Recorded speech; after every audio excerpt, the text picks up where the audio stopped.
G'day and welcome back to the Talking Leadership TV podcast series. Thank you for joining us again. Today's podcast is going to be focusing on developing leaders and entrepreneurs, and my guest today is Karl Brockman. He's a people and performance specialist with a decade of experience leading and developing high-performance people and teams. He helps business owners and leadership teams to develop high-performing cultures and roadmaps to sustainable growth and success. In his other arm, he works with men one-on-one to find purpose, increase motivation, and live fulfilling and meaningful lives. Karl's purpose is to create great opportunities for even greater people, and he's passionate about striking at the root cause of symptoms and uses a mix of consulting, practical experience, philosophy, and psychology to identify, plan, and execute tailored solutions to deliver outcomes for his client base. This is a great discussion and the first in this new series around developing leaders and entrepreneurs. I know you'll enjoy the discussion, but as always, enough from me, and I'll hand over to Karl. Karl, thank you for joining me today, mate. It's great to have you on the podcast. Thank you, Eric. Great to be here. Mate, we've been talking about setting this up for quite a little while now, and I'm looking forward to having the chat. The topic that I want to talk to you about today is developing leaders and entrepreneurs. So again, thank you for your time, my friend. Let's get started where I need to get started here, and this is the basic intro to this is leader slash entrepreneurial development an important process? Do you believe that it is? And if it is, why? Conversely, if it's not, why not? Yeah, well, I guess leadership exists in a variety of contexts. And when I don't think I can answer the same way for whether or not leadership development is important and whether or not entrepreneurial development is important. I think they're both important, but for very different reasons. Uh, from an entrepreneurial standpoint, a small to medium business keeps this economy alive. It it means that new ideas are able to flourish and manifest and make their way into the world. And every big influential company, product, or service started with the idea of one man or a small group of people. And for for society to not see the importance of entrepreneurship, I think it's a failure. I think it lends to a macro control or a macro path that handicaps creativity, handicaps innovation, and handicaps freedom, which is something I'm really passionate about. I think entrepreneurs are very important for the economy and for society and for our civilization. From a leadership development point of view, it's funny. It's not an easy thing. It's not the case of a leader going to a 3-day workshop and now they can lead a team, right? Leadership development is a long journey, as is entrepreneurial development. But all journeys need to be led by oneself.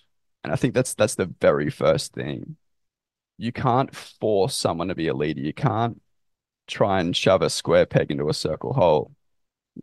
It needs to come from oneself. And I believe some people are equipped with the right mind and tendencies to lead, whether they like it or not sometimes. And the same goes with to become an entrepreneur. With that, because both are so important, I absolutely believe that development is important. Just how does that function? One thing in that response, well, more than one thing for me in that is the idea of process here. So leadership, entrepreneurial development, there's an assumed process there, and that time element is something you brought up as well, because you said, well, you go to a 3-day program, training, whatever you want to call the thing, and suddenly you're going to be able to lead a team. There's something to be said for that lived experience in the role as a leader, senior manager, junior leader, whatever the position might be. So are you of the ilk that subscribes to you've got to spend some time in the role before you can wear that hat, or is it horses for courses? Where do you stand on that, mate? Yeah. Well, firstly, I'll say that I think every individual is or has the opportunity to be a leader. Yep. I did 4 years at uni to become a teacher, And I did not feel competent to be a teacher after 4 years of tertiary education. The the thing that got me closer to that was the prac. Without the prac, that 4 years, I think, was a complete waste of time. And like you read a book, you read a book, you're armed with a ton of knowledge, but without the application of the knowledge, it can't become wisdom. It just becomes ideas. And we had a brief chat before we started recording, Eric, and we spoke about uh, the application of theory creates experience, which leads to wisdom. Without that application, it's just your perception of what you've read or what you've been taught in a training room or what you've listened to on a podcast. Without the application, you can't further your depth of understanding and therefore allow it to influence your behavior. Knowledge in isolation doesn't influence behavior. It is the associated action of knowledge that influences behavior and leads to wisdom.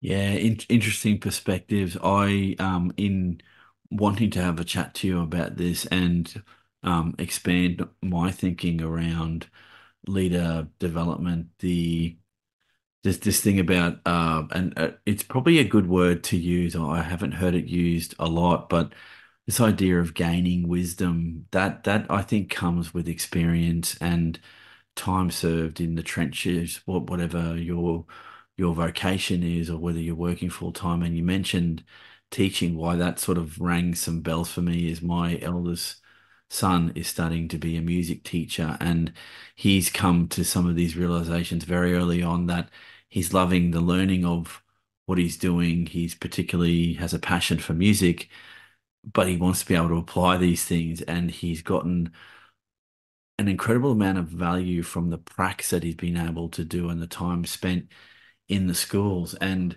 I think it's great for other reasons that he needs to come to some kind of realization about, because I'm not going to spoil his trip for him, because I've been there and sort of done that, not as a teacher, but once you're in that world of work, the idyllic, hey, teaching is about fun and about just engaging with the kids. It's a lot more than that, and that's something that he's going to have to go through without dad having to be there. But it made me have a think about that, and it's a good example to use.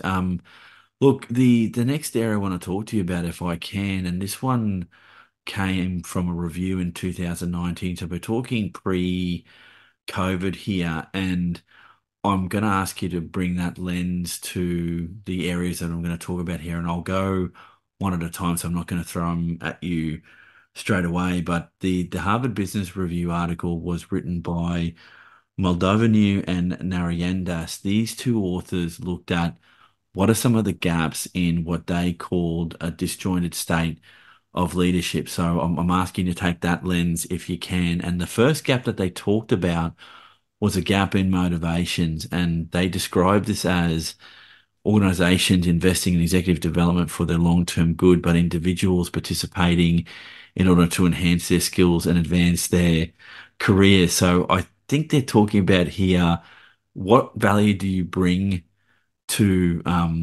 investing in organizational training? So the organization has a vested interest from one perspective and the individual from another, but are those two things sort of aligning? So I'd like to get your views on, do you think there's a gap in motivations from your experience in your travels, mate?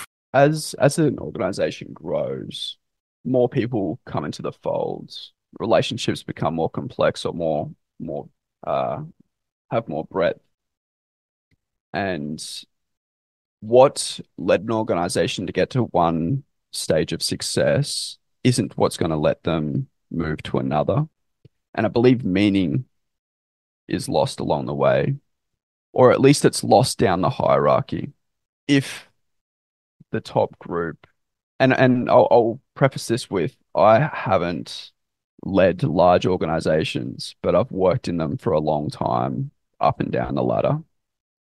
And what always rubbed me the wrong way, and hence why I'm on my own venture now, is that what was said at the top uh wasn't necessarily actioned throughout the organization or even at the top. And the messaging in one place, it's like Chinese whispers. It seems to again lose its meaning, and effective leaders articulate and sell the why of things. If that is missed, then it is only what and how. Of course, misalignment will exist. Again, it's just my perception as a team member now. And my perception can look a lot of different ways based on a massive series of complex experiences that I've had within a large organization. For my purpose to align as an individual to a company's purpose in the macro and the micro is so important when it comes to my ability to perform. If I don't understand why as an individual, I'm only led by extrinsic motivators. I'm only led by economic pressure, the wanting to earn money, or emotional pressure, not letting my boss or my family down, or at the absolute worst, inertia, which is I'm just coming to work because I came the day before. And I'm referencing a book called Prime to Perform by Dr. Neil Doshi and Dr. Lindsay McGregor. They studied a wide array of large corporates, and they tried to boil down what motivated people to work. And they found that those three extrinsic motivators decreased performance: emotional pressure by 1.66%, economic pressure by 3%, and inertia by 5%.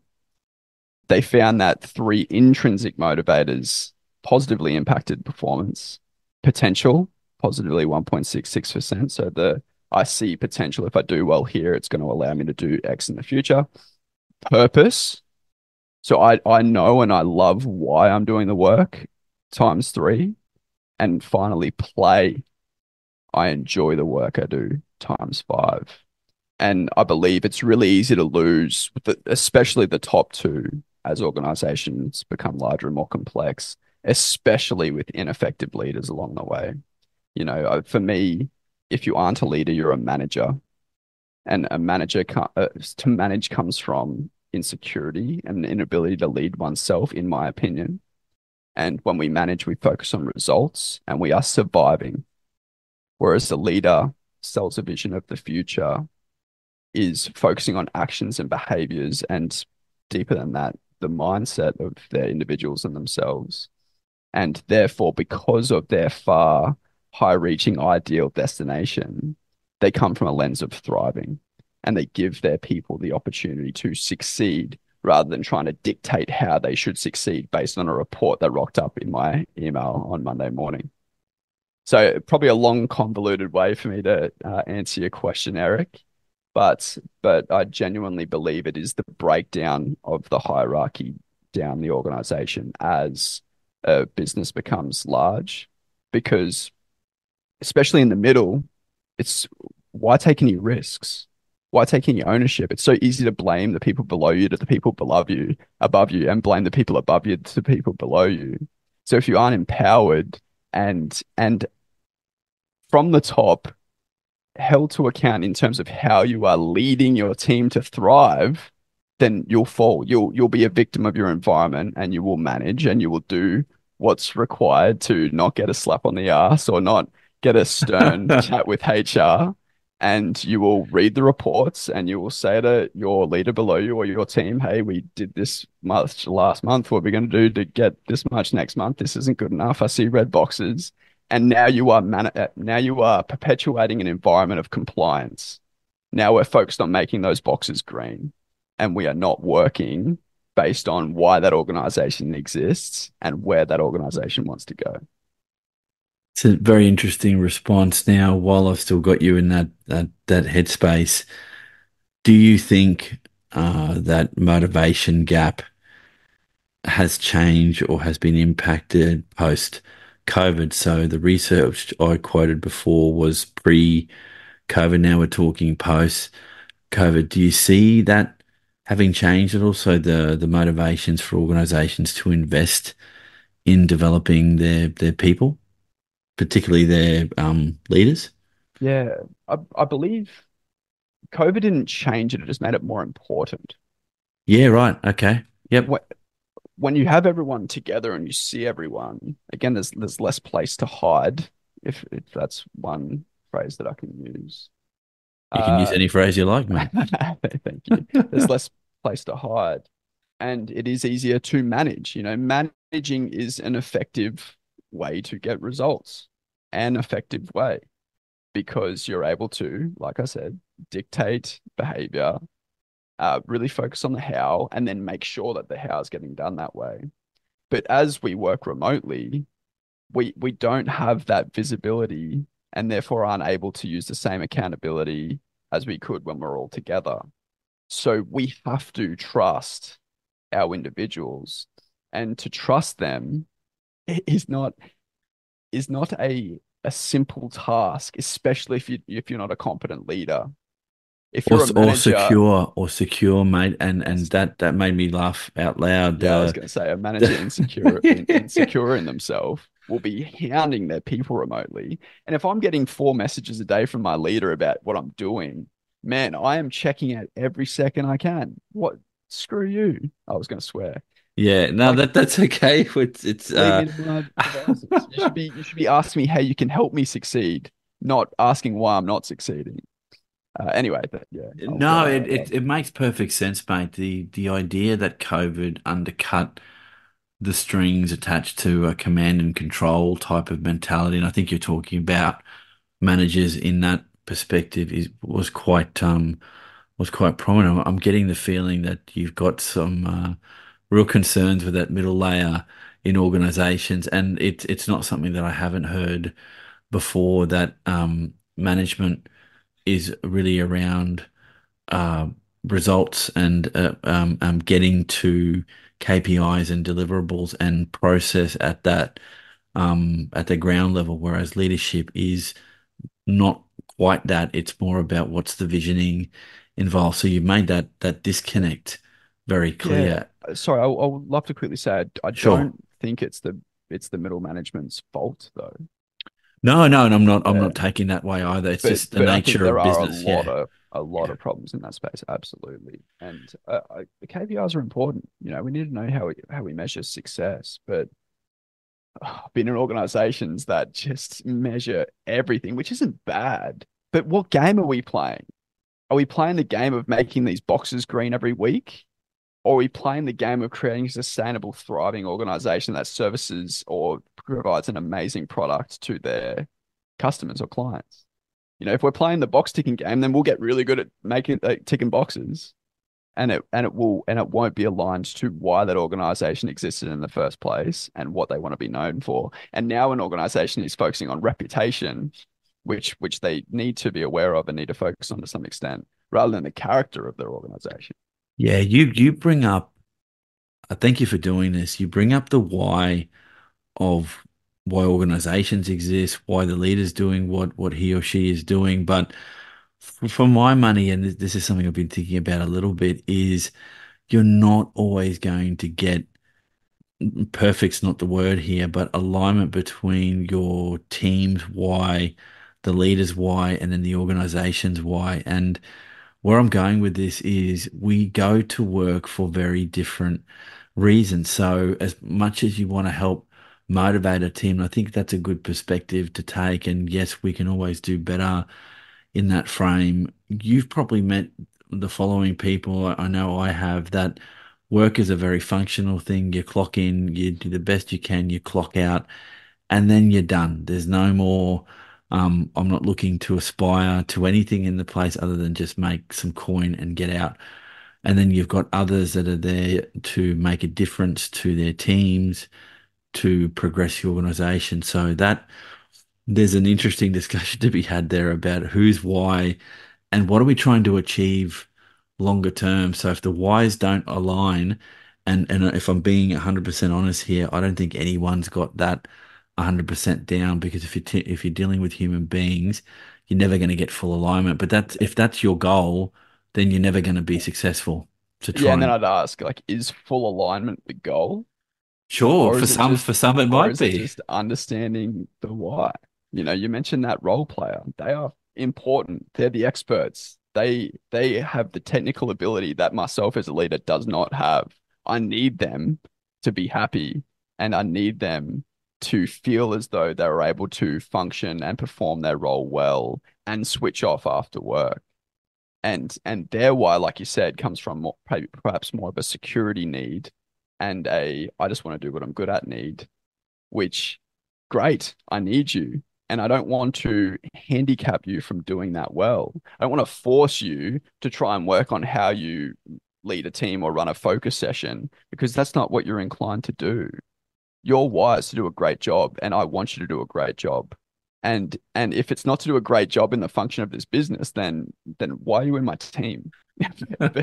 So yeah, I don't know. I don't like yeah, I believe full alignment is quite idealistic, but ideals are ideals for a reason. They're not achievable, but they give us somewhere to orient. And I believe there is alignment to why should we seek it and should we understand it, especially as leaders. Yeah, and look, I'm very sanguine about the need to have an ideal to strive for, but you're never going to achieve. Much like assuming that once you've got that alignment, things will always kick on well, because the role of the leader in what you're talking about there is to make sure that what are the systems or maybe no, system's not the right word. What are the things that you're doing to the culture of the place to allow for the wise to move it in a little band so they can shift as people change and over time people's those intrinsic motivators for why you do a particular job may morph as you age, may Absolutely. morph as your family circumstances differ, tragic circumstances, all of those things that come together as part of people's lives. So look, 100% there. Where I want to take you now, if I can, mate, is to talk about the second gap, and I'd like to read something to you before you respond. So, the authors found that the second gap was between the skills that executive development programs build and those that firms require, particularly the interpersonal skills essential to thriving in today's, and this was in 2019, flat, networked, increasingly collaborative organization. So, trying to build those skill sets in your people. I want to ask you this, and I was going to take that point somewhere else, but I want to ask you this. Do you think we do enough to actually talk to the people we're training to find out how do you want your skills developed that will mesh with what we need developed so that when you're designing something, it actually fits what I need as the business and you need as an individual? In literally in that insight, you use the word collaborative as organizations become increasingly collaborative. That's what leadership needs to be. That's what development needs to be. We don't all fit in the same box. We're not, we are so much the same, but we are so different, every single individual. And if development isn't a collaboration, then what is it? You know, like we go to school for 12 years and what do we get for 12 years of schooling? We get taught how to be in a box. We do not get the opportunity to be supported in walking our own path. And I think that is such a detriment in society. I truly do. I think it means that a lot of us don't get the opportunity to see ourselves as entrepreneurs or see ourselves as creative or see ourselves as someone who can do something that anyone can do. Any single person can create the life that they want to live for themselves. But it's our unconscious or sometimes conscious fears that stop us from walking the path. It is those extrinsic motivators that keep us in that box. It's no, well, what am I going to do about money? Well, what am I going to do about X, Y, and Z? Now, I feel comfortable here. What if I fail? In reality, failure is the only constant on the path to success. It's the only thing that happens. And so the only thing that happens every single time on the path to success is failure, and a lot of it, a lot of failure. So collaboration is so important, not only in an organization with partners or with their clients, etc., but in leadership, in teams. There's that great quote. I think John F. Kennedy is famous for sharing this. A rising tide lifts all ships. You know, that role player, that team member that wants to stay in their lane, that might be motivated by economic pressure, but for purpose, them just being really good at their job is probably their motivator. But also wants to just check out at 5, which is sick. Good. I want to check out at 3, so awesome. You can check out at 5. Uh, but they are still in that network. They are still in that team. They will still have an opinion or some great insight into how that team can function better. And if we collaborate with our team on how we're winning and how we can do more of that, where are our opportunity areas? Where's friction in this network? What's stopping us from doing our job the best, and how can we start helping each other move towards a space where less of that friction occurs? Well, now we're seeing continuous improvement. Change is the only constant. Nothing ever stays the same.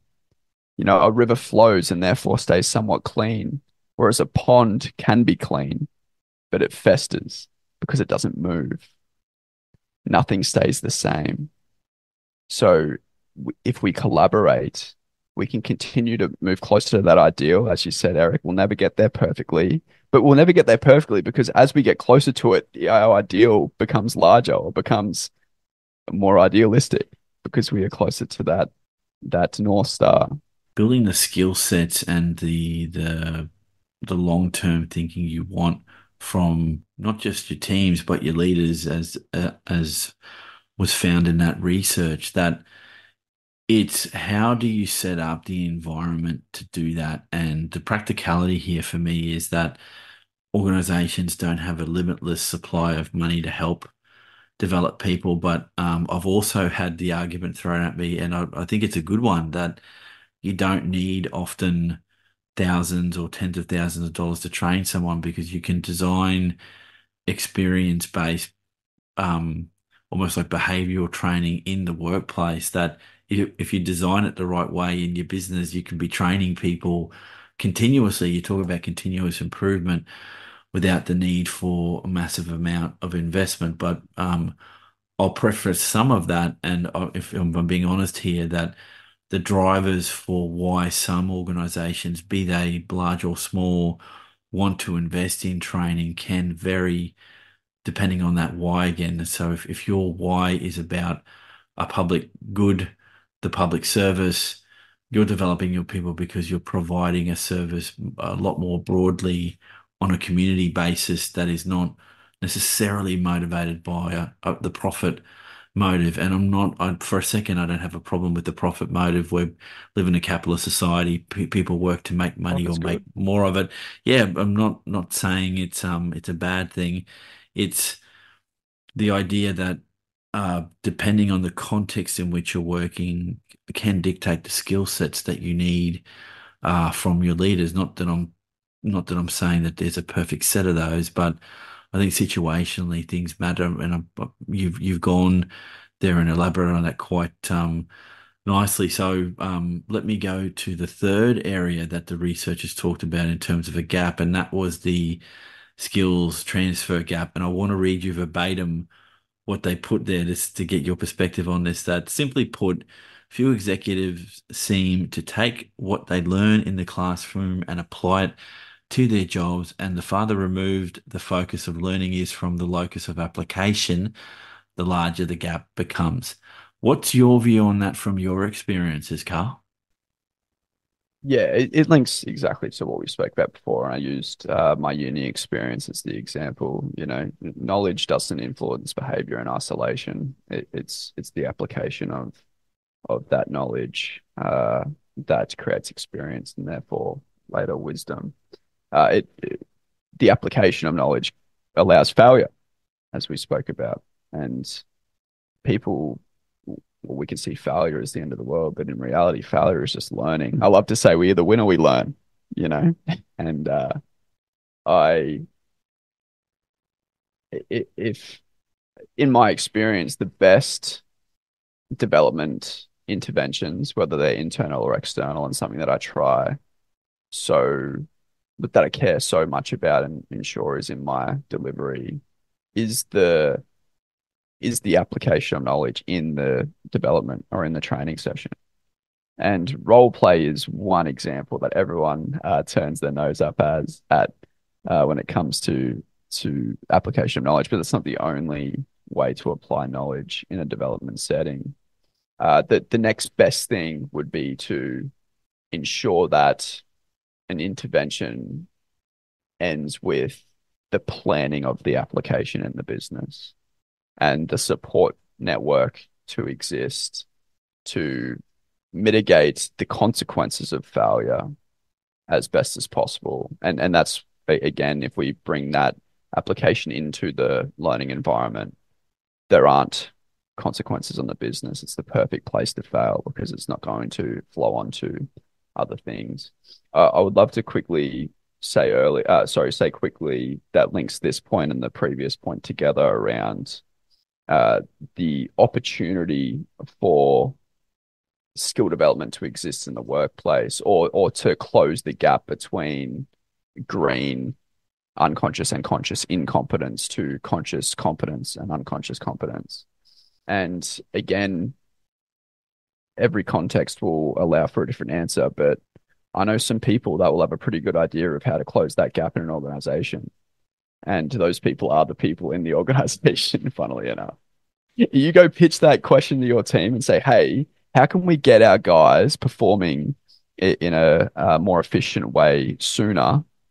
You are going to have an amazing conversation with your team, and they're going to be bought into the application of that, because you'll need your team to help that gap be closed. So You allude to that issue of almost parenting your teams. Hey, I know exactly what you need in terms of training or development. Just leave it up to me, or mum and dad know best. But I think, yeah, and I haven't heard it put that way, that if you actually go and have a conversation with your people, you want to see an improvement in their skills, in their skill sets, that maybe asking them about what they think is, yeah, it's crazy. Oh, no, I don't want to put out some crazy ideas there, but yeah, that makes a lot of sense to me. And before I get off this particular bit of research, I found it extremely interesting, and I'll put the link in the podcast description. Now, it is a 2019 article, but I still think it's relevant today to be having a chat about these things. Is post-pandemic, do you think organizations have had to relook at that skills transfer gap because of the changing nature of our workforces? And I can't escape, this is a reality, and you've mentioned it in this discussion, Karl, that we're looking at a more remote workforce. So the implications of that for skills development, I think, are still being assessed and being discussed. Anyone can do training now online. TAFEs, for example, your certificates fours, and dozens of areas are now being offered for free online, learn in your own time. There's some flexibility now to how we can learn, and I think that came not just from COVID, but changing economic circumstances, and that's a discussion we'll hopefully avoid here.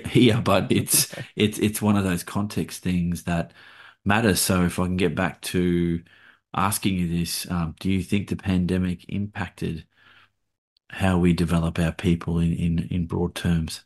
yeah, I definitely believe it has forced us to think about how we develop our people.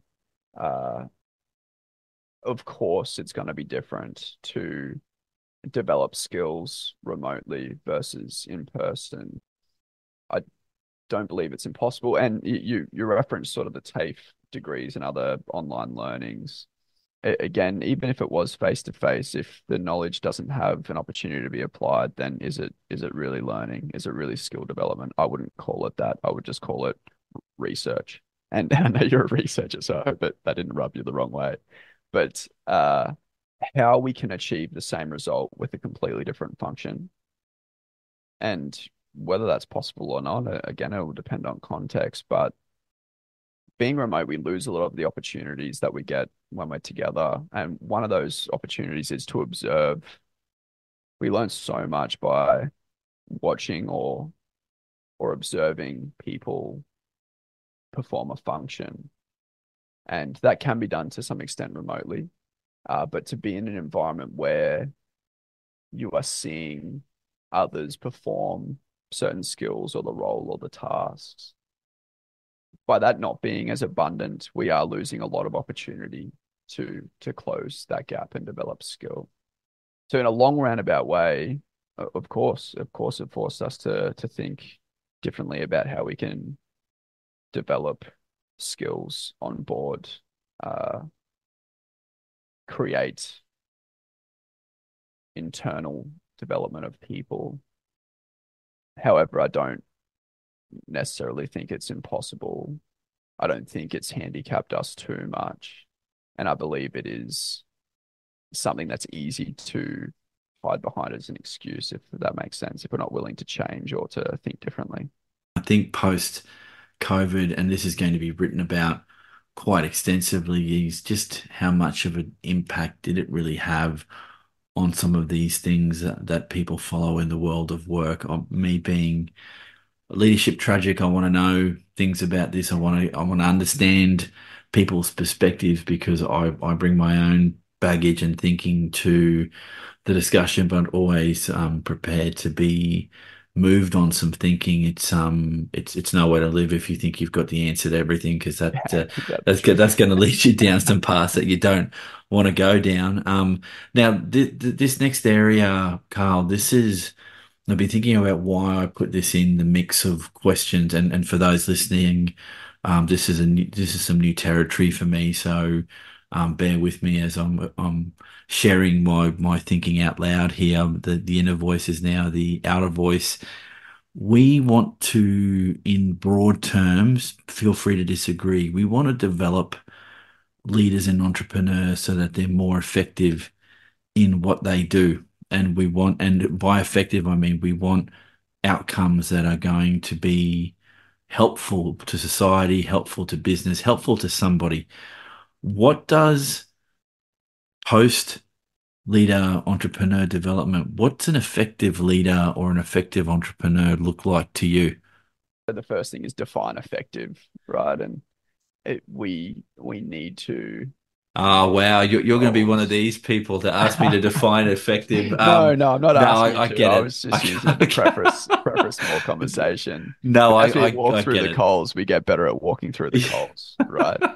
And there becomes a point where walking through the coals isn't challenging anymore. So now we've got to start jumping through fiery hoops, and hopefully that opportunity to do that comes up. I believe an effective leader or entrepreneur is someone who is continuously improving, who is aiming towards a higher ideal, who is courageous in chaos, who doesn't let fear stop them from continuing to function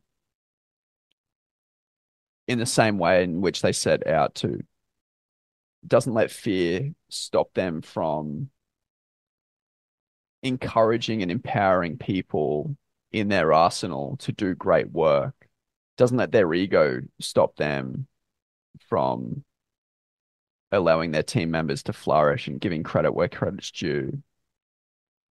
I believe an effective leader is one that, I think I mentioned this earlier, sells a vision of the future, puts people in the right roles in which they can excel, focuses on behavior and action over the result. The result will come with right action and behavior. I think an effective entrepreneur is one that creates a product or service that serves the world, and the market will tell an entrepreneur that. There's no such thing as as an unsuccessful entrepreneur making money. And there could be, like there are a lot of these young men who are creating these Shopify websites and selling Chinese phone cases that they bought on Alibaba in bulk. But that still serves an amazing function. I don't want to buy 100 phone cases, even though they're $3 each. I only want to buy one. So I will pay $40 to buy one. So they're still providing an important function. So for me, an effective entrepreneur is one that fills a gap in the market, and the market will tell them that by giving them money. And an effective leader is one that sells a vision of the future and allows their people to to work towards that vision of the future the best way they see fit, because that's why you have them in the team.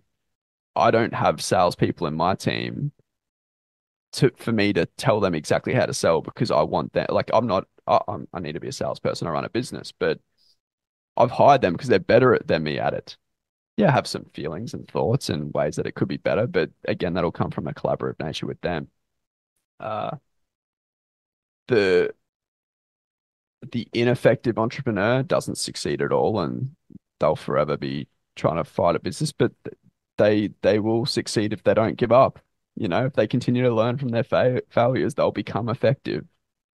And the ineffective leader is a manager, is someone that from insecurity focuses on results, focuses on the past, is in a state of survival.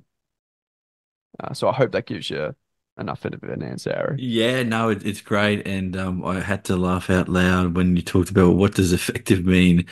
I've actually been thinking about that for a little bit, and it keeps it broad enough to generate the kind of response that you just gave me. Then that effectiveness is potentially in the eye of the beholder, but I think you can put some parameters around what effective leadership looks like, because I know what ineffective leadership looks like. People aren't following you. They're not motivated. They really don't want to be there. You really don't want to be like there's lots of markers for what bad looks like, and you've mentioned what good might look like. So yeah, it's a continual point of discussion for me, because I know from the research literature and from the discussions that I've had that we are spending massive amounts of money to develop our people, our teams, our leaders, and to what end? And so, are we efficiently, effectively using our collective um, knowledge base and money to create the well, maybe not the right leader, but the right people to do the right jobs at the right time, and that's an open-ended question. And what a small business will spend in training may pale in insignificance to I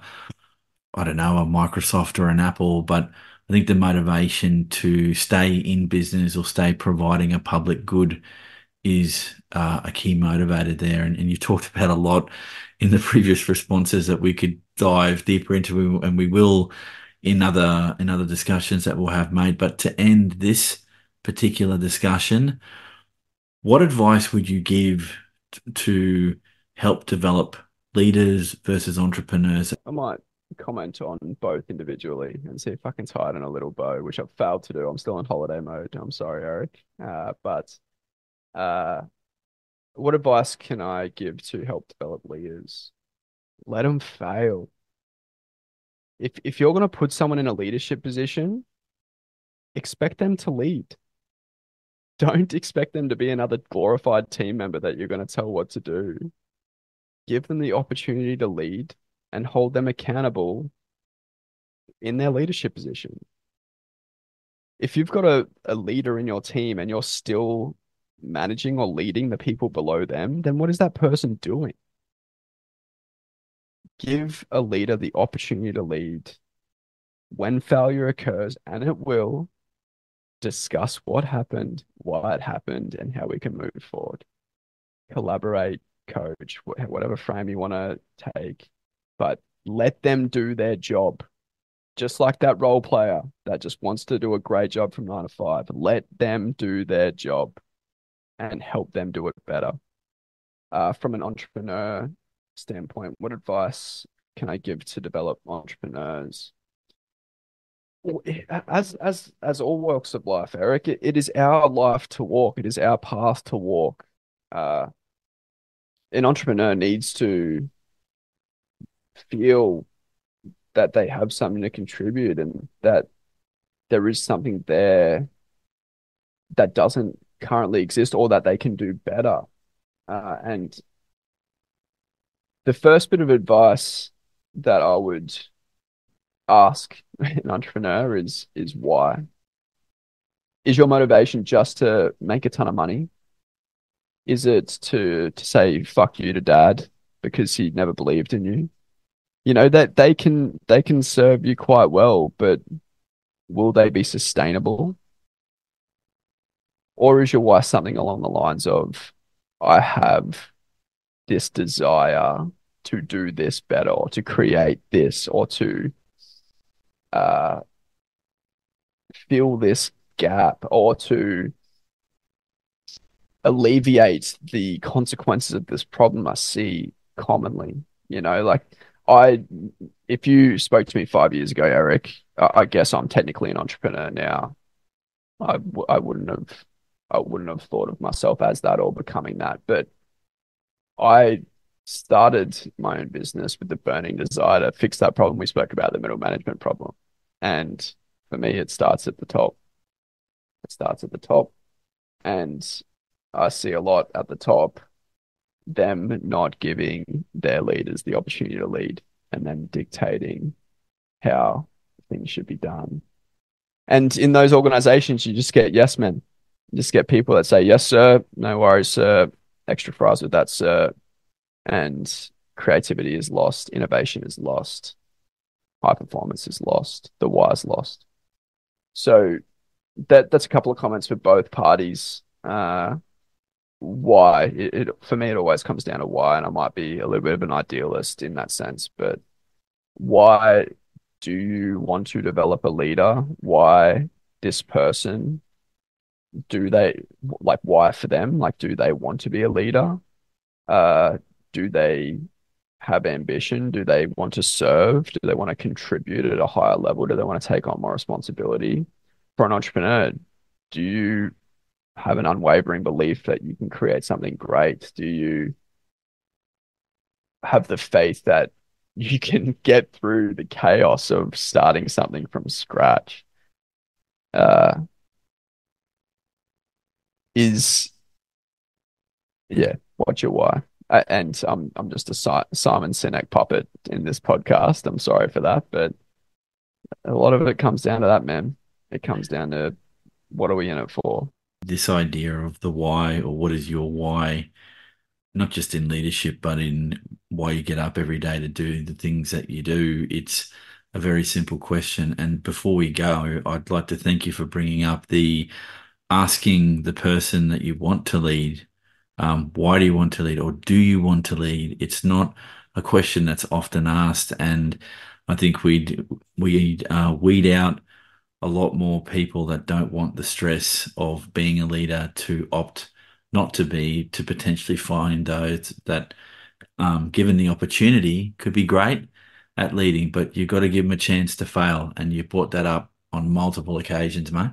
Sorry, or the alternative, Eric, where they really want to lead, but their motivation isn't right. So, for example, I started my career in retail sales stores, and then in the management of those stores. And I saw so often the best salesperson that was just hungry for more money, for reputation, for status, finally get an opportunity to lead, but they just weren't the right person. Their why wasn't right. And also the best salesperson isn't the best leader of a sales team.